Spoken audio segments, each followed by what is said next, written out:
Quickly,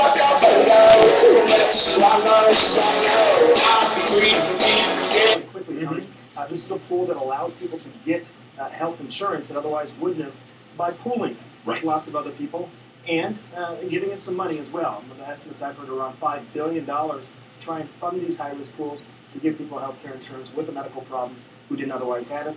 People who are waiting right now, watching, need an operation, need some sort of therapy, need medications, have been unable to do that. That's short term. That's happening soon. That's within 90 days. That's within 90 days. That is very quickly, and that's something that he's really been focused on, I think, as he pointed out here. Also, this idea, he really made a big point that you have people who have insurance right now, but then they get sick. After all, any of us are a potential patient, right? You get sick and you're in a hospital, you have an ICU stay, you need some sort of chronic therapy, your money could dry up, either over a year, annually, or over your lifetime. So he's putting some very restrictive limits on annual caps. So, the insurance company is not capping you and banning lifetime caps when it comes to paying bills. And also this idea that, you get sick and maybe you get dropped or your insurance company decides, you're no longer going to be part of the plan. That's called the rescission. He wants to end them. By the way, insurance companies say we don't practice rescissions. My sense is from reading the bill, this is going to give that practice more teeth. And really not being able to allow people to do that. There's a young kid in the room, as you saw, Tony. He obviously had written a letter on behalf of his mother, but he as a child is going to be affected by this because no discrimination based on pre-existing conditions. So a child who's had some sort of lifelong problem in their short life, yes, operator, I'm in room 1126. I can't make a local phone call because my phone was stolen. I'm wondering if you could call my fiancée and just tell her that my phone was stolen to not try me now, to try me at the 1126. Small businesses to insure their employees. That's a system that obviously is going to stay in yes, this country. yes. But I tried to dial a local number and it didn't work. Tax credit immediately. Go up to 50% within 4 years. So incentives. Well, maybe I dialed it. Maybe I didn't dial the 9. Let's look a little longer term here. Okay, 533-0052 years down the road and beyond.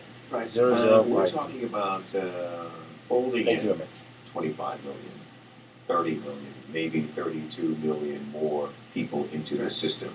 Will you talk to us about the stressors that come with folding that many people into our system? That's a great question, a very important question. The way that they're going to do that, incidentally, as you know, and a lot of people do now, first of all, they're going to mandate that everyone have coverage in this country.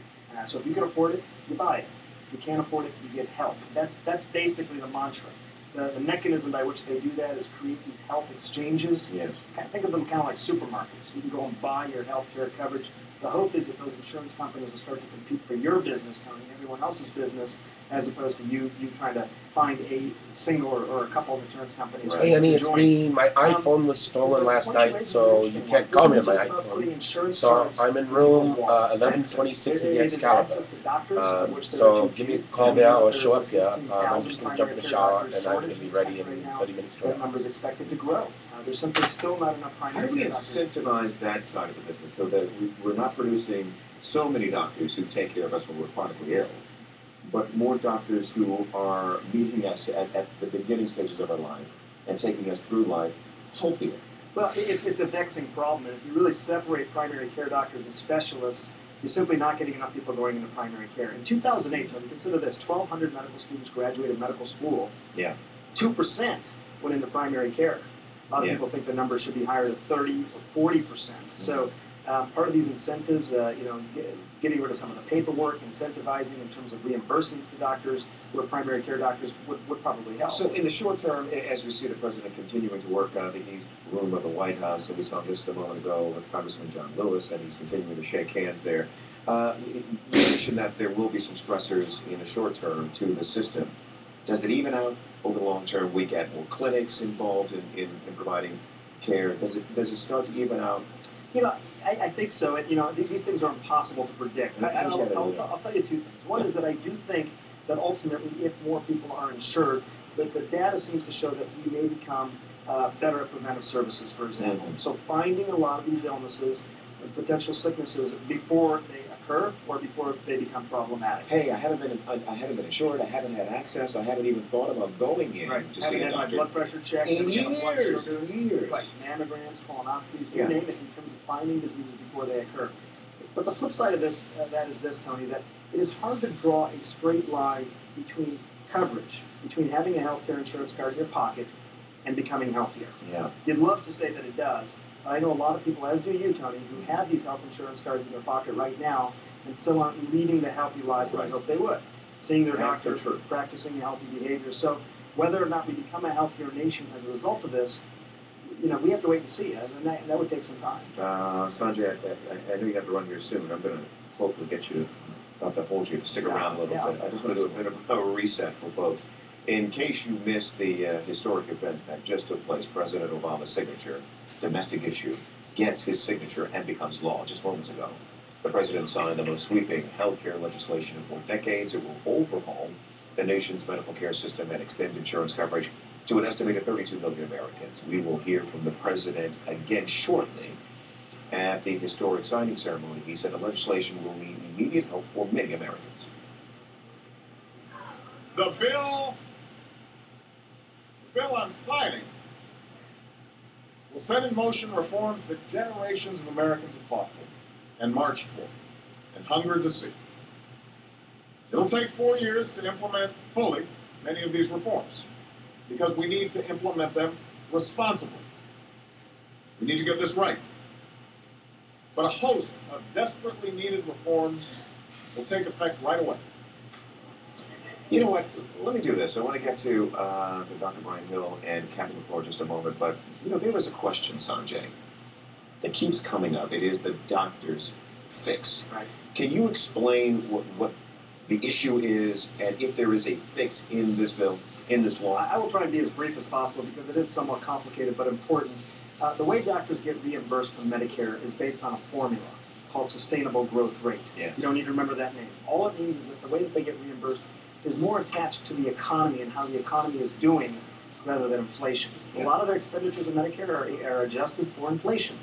What happened in 1997 when this growth rate was implemented, the economy was doing pretty good at that time, Tony. In 2001, 2002, we know what happened then. The economy started to do poorly, and doctors' reimbursements were cut in 2002 for the first time. They should have been cut almost every year since then, but at the last minute, Congress comes in and waves off those cuts. That's what's been happening for the last several years. Right. So the reimbursements have not been getting slashed. What the Senate bill has in it is this SGR, this potential based on how the economy is doing for doctors' reimbursements to get cut. SGR stands for? Sustainable growth rate. Yes. Now, it is in the bill, and if it wasn't in the bill, the thought is that it would cost about $200 billion over 10 years to make up for those reimbursements to doctors that they won't get right now. And it's key because we have to have doctors who are taking care of old folks, and we have to have doctors who are taking care of the poor, and it has to make sense to them, business sense, for them to do it. Right. If you talk to some doctors, they'll say, look, and I work at a county hospital, as you know, Tony, so I told you earlier, I'm a bit disconnected from that, but I will say there are doctors who come up to me, and I know to you as well, who say, we don't take Medicare patients anymore because we lose money on every Medicare patient we see. So if the reimbursements go down, would it be even more likely that there'll be fewer doctors for these Medicare patients to access? But aren't doctors going to need to take a look at how they structure their businesses now? Moving forward with this legislation. Fundamentally, you can't just take Medicare and Medicaid patients, and you never would. But you really need to take a look at, as a doctor sees the other provisions in this, and figure out if there is a way for you to be more efficient about your business. I think it's going to require everyone to become more efficient, including doctors' offices. If you look at Medicare as a whole, part of how this thing is getting paid for is by quote unquote reducing inefficiencies in Medicare. Yes. What exactly that means is something we're going to see. But I think it's safe to say, and I think most people would agree with exactly what you're saying, that the system is not as efficient as it could be, and that's at all levels, really. So. Well, and it's simple. We need to really talk about, because I want you to play with our guests, and feel free to ask any question if you want, obviously. How do we get to, a better delivery system? And is there a way to looking at sort of a minimum coverage model, right, that allows for savings in the system as we improve the delivery system? But let's bring in our guest here. How will a healthcare reform impact you? Lawyer and healthcare reform advocate. She's been with us so many times now. Kathy McClure says it means her 2 children with pre-existing medical conditions can now get insurance. And Dr. Brian Hill says the bad news is, while you may get insurance, you may not be able to get a doctor to treat you. And I know